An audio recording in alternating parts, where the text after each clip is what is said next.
Hi, this is Tony Ruggiero here on the Tour Coach Podcast, where we bring you the best mental coaches, fitness experts, teachers, players, everything from my journey in the game of golf to help you learn to play better golf, teach better golf, and enjoy the game. Come on in, we're going to have some fun. All right, joining me here on the Tour Coach, certainly one of the smartest people I get to hang out with, but saying that around me doesn't mean much. But anyways, one of my good friends and somebody that's been just such a huge resource as well as a friend for me over my coaching career, Dr. Scott Lynn. Doc, what the heck are you up to? Good to have you on, bud. Been busy, been real busy. We've actually gotten a lot into baseball recently. So I've been working in golf a ton, been consulting with a couple baseball teams, and it's good. I took what I learned from golf to baseball. Okay. And then I've learned a ton on baseball to bring back to golf, which I think has kind of made me better at both. So both of them, you're trying to create speed with a stick in your hand. So it's been very useful and very interesting, but it's really spread me out a little bit more with baseball and golf now going big. And today we're going to talk a little bit more about, regular golfers, but, I think I learned a ton from some of the best in the world that you can then apply to the regular golfers as well. So I work with both. I know you work with both. I mean, sometimes it's more fun, right? To make a regular guy better. He goes from shooting 100 to 80 is a little more fulfilling than taking a guy from 68 to 67.3 or whatever. Right, exactly. And I get asked all the time, like, about teaching regular. I love it still, right? And yeah. You and I, we spent a bunch of time. Like, I think variety is the spice of life. If we did the same thing, but also, like, to me, and we've taught so much together, it's the same stuff. Like, we're trying to, I don't teach a tour player anything different than I would teach, than you and I would have a 15 handicapper. Now, the 15 handicapper might not be able to do it as well or as fast or as big, but we're trying to get them to do the same things. Totally. And that's where I think a lot of people assume the biomechanics stuff, like the force plates and, all that stuff. They think, oh, that's just for the good player. Like, that doesn't apply to me. And I'm like, I think it honestly is more useful for regular guys sometimes. Like, we can find some stuff really quickly with regular players that can really help their games, which, they might be searching forever for it. And because, a tour player will put in 2 straight weeks on the range searching for it and trying to get it, where a regular guy maybe hits balls on the range once a week. And so it could take them months and months and months to find something with their schedule. Whereas if they go in and look at it on the force plates, and I've been found with my own game, like, I have a 2-year-old son now. I've played, I think, 4 rounds of golf, like, in the last year and a half or so. Like, I hardly play golf anymore, but I have access to the force plates and to a launch monitor, and I hit, 10 balls probably 3 times a week when I'm in the lab, and I can find my little things that I do incorrectly very quickly, fix them, hit 5 more, and like, I got it, I'm good. I'm good. Yeah, and my ball striking doesn't, like, when I do play my 1 round every couple of months, my ball strike is pretty good. Short game is another story, but well, yeah, because you don't get the reps on that. No, those are hard to get reps on indoors, but ball striking is pretty solid. I mean, so I think that's where the technology can be very useful, is having less time trying to find it, right? Because it can direct your arrow very quickly to figure out what's wrong or what's been not working in your swing. So let's keeping it with the recreational golfer. Let's come up with 5 to 10 things that, from your experience with all that you've done with biomechanics, swing catalyst, being around teachers like myself, that the recreational golfer can do.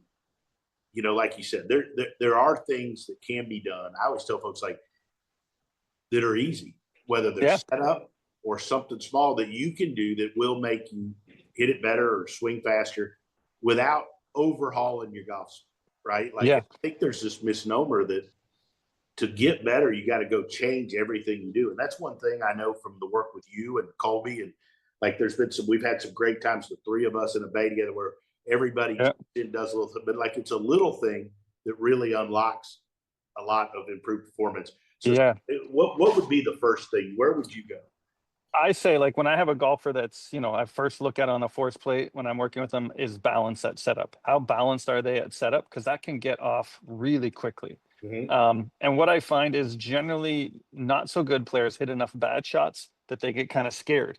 And as you get scared, they kind of draw in, which generally moves the pressure back towards their heels more. And I always tell the golfers that are having this, like, so I'll show them the pressure plate at setup, and they're when all the pressure's in their heels. I'm like, you'll watch baseball on TV or whatever, right? And a pitcher's got a guy on second, and he walks somebody, and they're like, oh, they got it on they got him on their heels right now. What does that mean? They're in trouble, right? Right. So if you're watching any other sport and the announcer's like, oh, they got them on their heels right now, it means that person's in trouble. And so I'm like, you're set up in a way that you're in trouble before the club's even moved. There aren't too many athletic things we do from our heels. No. Really. No. I can't think of one that is, an athletic feat that we do from our heels. So, and what I find is biomechanics is a lot of game of opposites. So if you start in your heels with the pressure in your heels, you can't go to your heels anymore. You're going to fall over. So you dive towards the golf ball as you start moving. And I think if you set up unbalanced during the swing, your brain is trying to find balance, not trying to hit a golf ball. That's secondary. Because like really what's the first job of your brain is to keep you upright and not fall over and hurt yourself. And so if I start in my heels and I got to swing this thing, my brain tries to find balance. And most of the time it'll send you towards your toes to find that balance.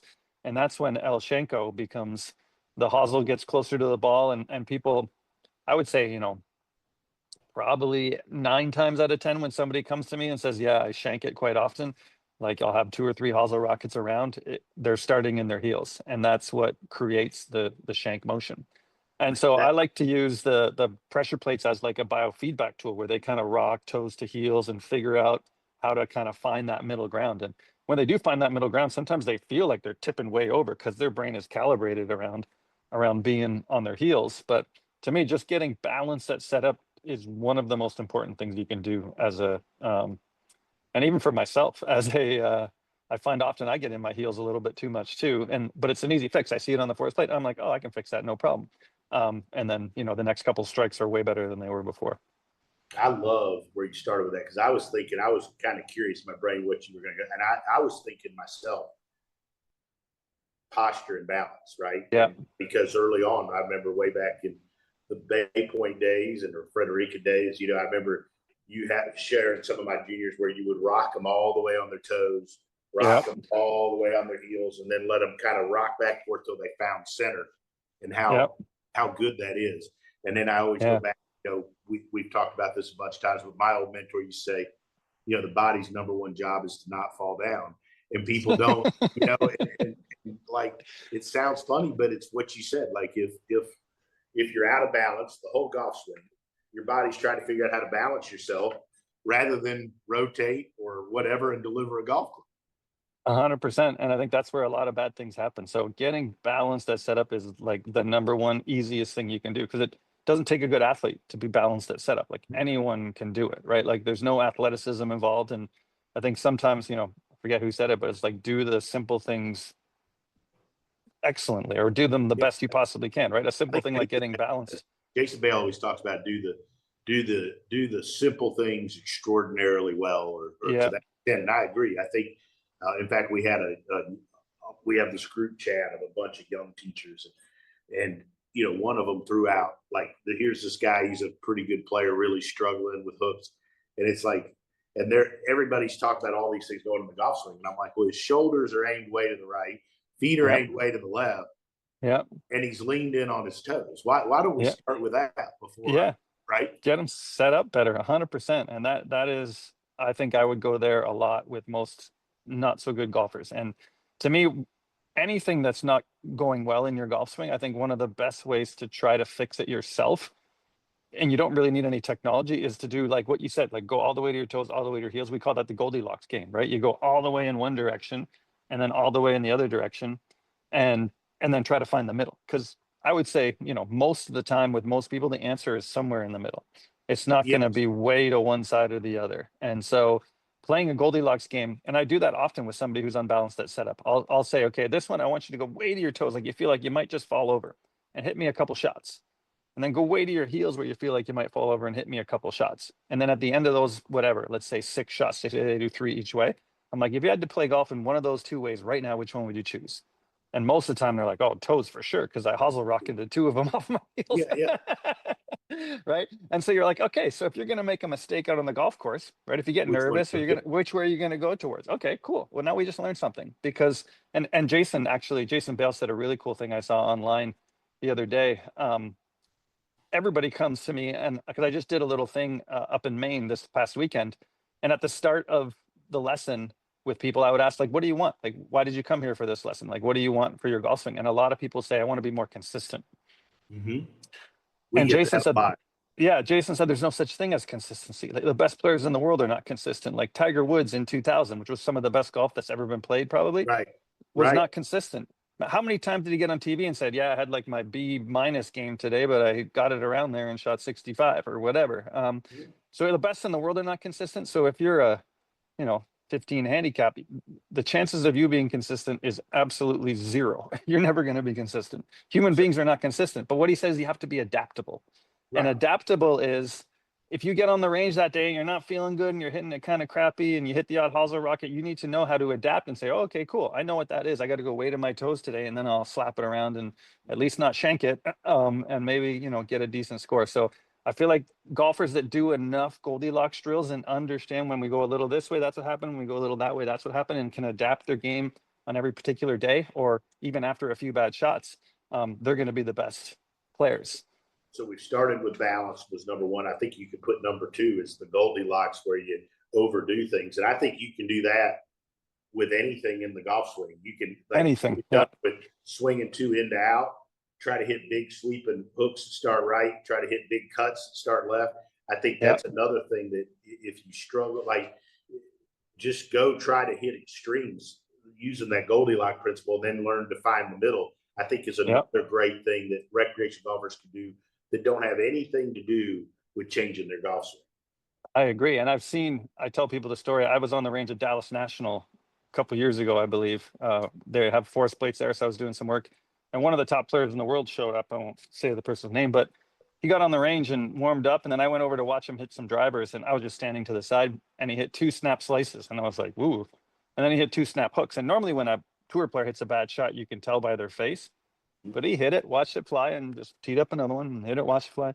And then he started piping them down the middle. So that was his way of calibrating himself for that day, right? Snap slice a couple to feel what that feels like, snap hook a couple to feel what that feels like, and then start hitting it straight down the middle. And so the next thing I would go to, using that Goldilocks principle, if you don't have access to force plates, is dialing in how much you have to get into your trail side on the backswing, because everybody's different there. I tell people and actually this is an interesting question for your audience, and even for you, is, so in 2015, when I first started working for Swing Catalyst, the average pressure shift into the trail side was 80% for all the tour data that we've had. And there was everything between, 150, but the average was 80. We've just redone all of our averages, and that average has now shifted to 75. So tour players on average are getting less into their trail side now than they were 10 years ago. Why? I don't know the answer to that. That's why I'm trying to pull smart people to try to figure out. I do think, this is a great discussion, but I think obviously, a lot of the work with all the TPI stuff and all the fitness stuff. And, I know, like, I'm thinking of the stuff that, like, I do with Colby in the gym, and how you're trying to get people deep and loaded, but to be able to get more to the inside of the foot, not to the outside of the foot.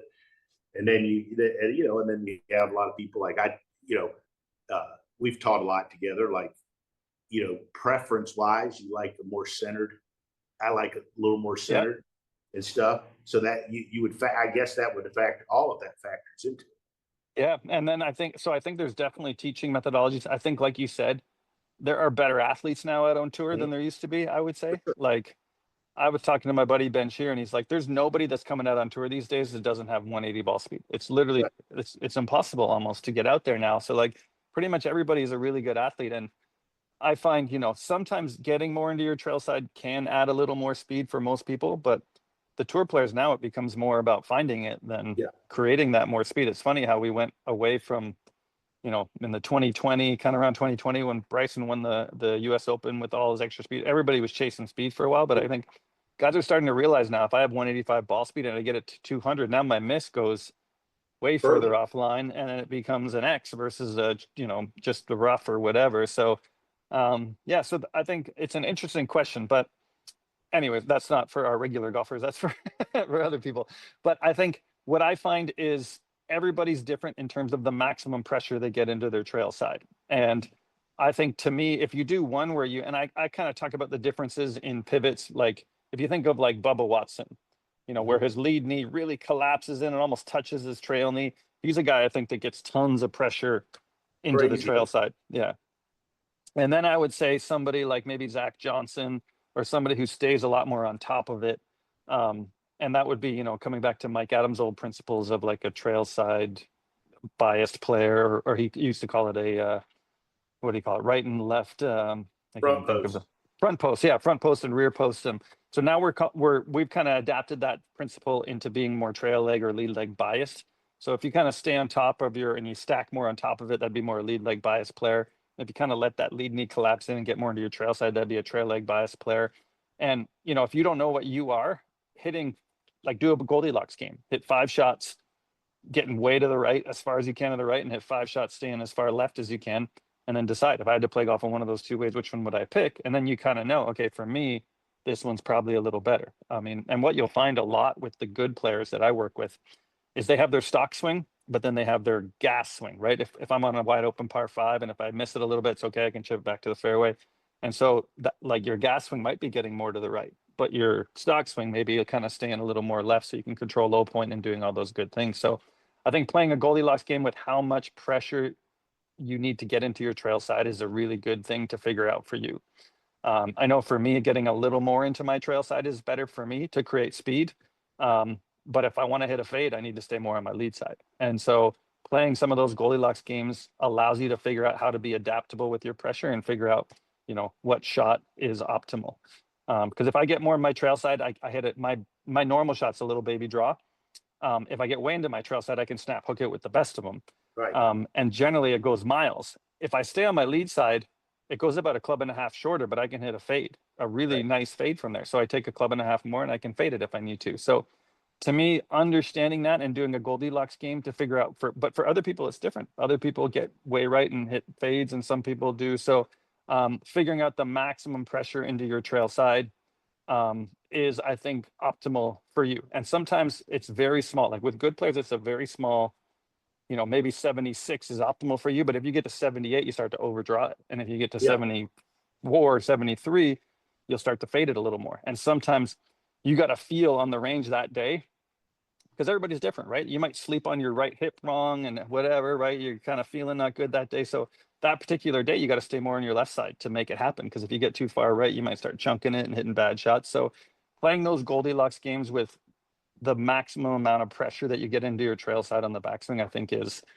is a good way to understand your own game. And it's a good way to warm up. Like if I wanted to do what that tour player did and hit like 3 snap hooks and 3 snap slices, the way I do it is I get way right, because that would snap hook it, and I'd stay way left and I'd snap slice it. And then I know for that day, I'd find wherever that middle is to find my optimal shift into the trail side. If you don't have access to force plates, if you do, it's really easy. You hit, you look at it. Okay, cool. I can fix that. So. Well, that's what I was going to say. That, like, obviously not everybody has access to it, but I think if you go and you take a lesson, and like when we've done stuff in the Bay together at Old Palm or Frederica or down at Ocean Reef, and you understand your tendencies, like what's your tendency, right? Like, like you're like, if so, then when you go to the range, which way you tend to drift under pressure. I think would help a lot of golfers.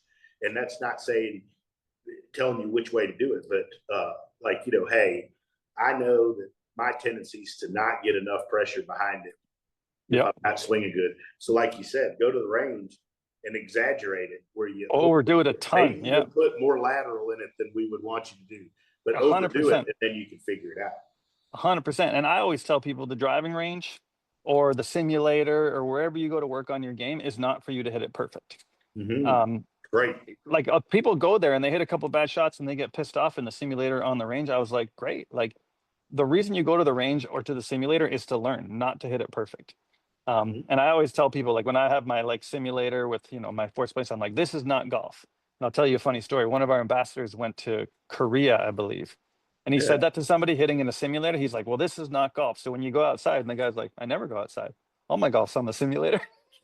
So in Asia, I guess, like if you live in Seoul, it's really hard to find a golf course, right? Because you got to take the train way outside of the city, and it's really expensive to go golfing. So there's a lot of people in the world now that only play indoor simulator golf, which is kind of crazy. The AI world we're living in is kind of nuts. But for the regular golfer that just works on their game in the simulator on the range and then actually goes to the golf course, to me, like doing it wrong on purpose on the range is a great way to learn.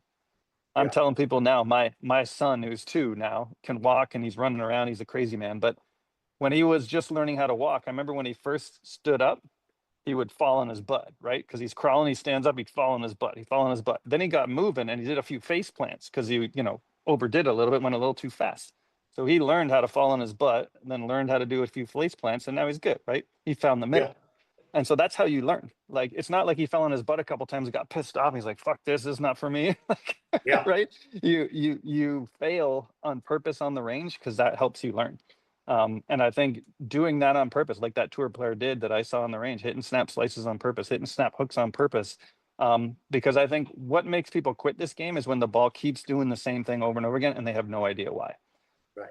And so if that's the case, like if you keep hitting a snap slice on every hole and you have no idea why, this game gets real frustrating because you start aiming further and further left, and then you start slicing it even more and more and more, and then you just can't fix it. So doing these Goldilocks games to understand when your bad shot happens, why it happens, makes you in a much better mood when you find it and hitting it again because you know how to fix it. So that's super important. And going along with that too, I've always thought that one of the frustrating things for recreational golfers in particular is when they hit a good one, they can't tell the difference and they don't feel the difference between the good one. Yeah, they don't know why. Right. And they go, what did I do there? Right.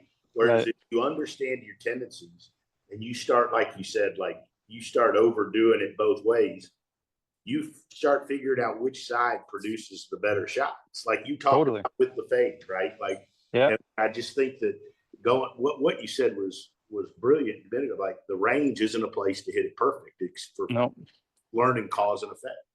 Totally. Yep.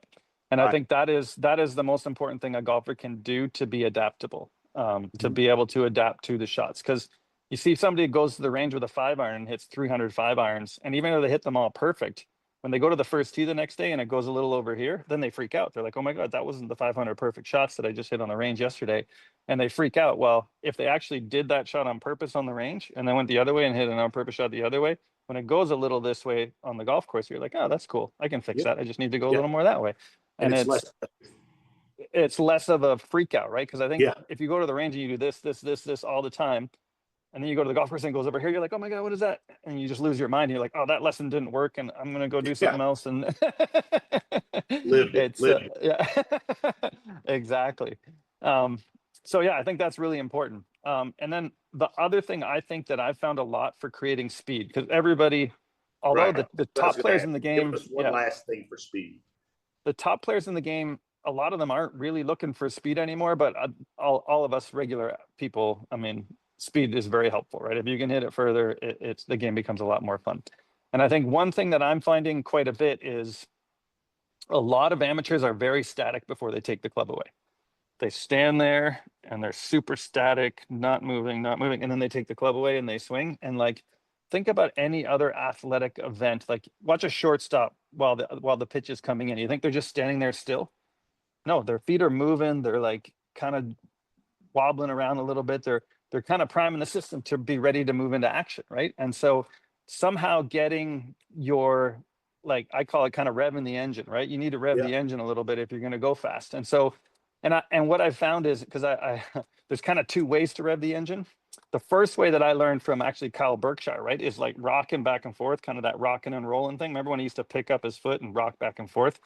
That's really good for what I call like a frontal plane swinger. Somebody who gets their hands really high and creates kind of more of a lateral move into it. Rocking and rolling is really good. But I actually took a tour player and tried to give them that, and it turned them into a 20 handicap. Like, they were hitting it awful afterwards. And then I was like, ooh, I got to find a different way to do it. So there's either, and I kind of think of golf swings as like a frontal plane swing. That's where the hands are really high. I think of like Jim Furyk kind of, versus like a transverse plane swing would be like Matt Kuchar, right? Your hands are really low. You're kind of more rotational. So kind of a rocking and rolling versus a rotational swing. So Kyle Berkshire is a great one. I would experiment with that. So that's where you kind of rock back and forth between your feet. And as soon as your right foot hits the ground, you take the club away and you hit it. I've seen that add 5-ish miles an hour or more to some people's golf swing. But some people, it takes them and turns them into like hitting terrible shots. So then the other kind of revving the engine pre-trigger, which is more of a rotational cue, is like what Matt Wolf would do, where he kind of turns and then turns away from it. So you kind of turn into your, like turning as if you're moving in the downswing. And so you kind of turn forward and then turn back and take the club away as you turn back. So that's a more rotational kind of cue. People who are familiar with a long drive game, I'd say Berkshire is more of a rocking and rolling trigger, and Martin Borgmeyer is more of a rotational trigger. He kind of turns and turns. And so it's interesting. I did a golf school at Congressional in DC earlier this spring, sorry. And we had a whole group of juniors, and I think there was probably 10 or 12 juniors, and I showed them both the triggers, and I said, experiment with both of these and figure out which one works best for you. And out of all 12 of them, I would say 6 or 7 of them used one and 6 or 7 of them used the other. And they all gained like 4 to 5 miles an hour club head speed just from adding a little trigger to their swing. And I think the trigger is something that I told them is not something you're going to use all the time, right? If you're on a really tight hole, you need your fairway finder. That's not the time for your big, kind of whatever you call these kind of revving the engine triggers. But it does help to add speed. And that's where, I mean, as I said earlier, I think most of the best players in the world that I've worked with have that little extra gear they can add when they need it. So if it's a wide open par 5 and you can bomb it down there and have 6 iron in, that's a pretty big advantage. Yeah. And if you miss it a little bit and you can punch it back to the fairway and have wedge in, that's totally fine.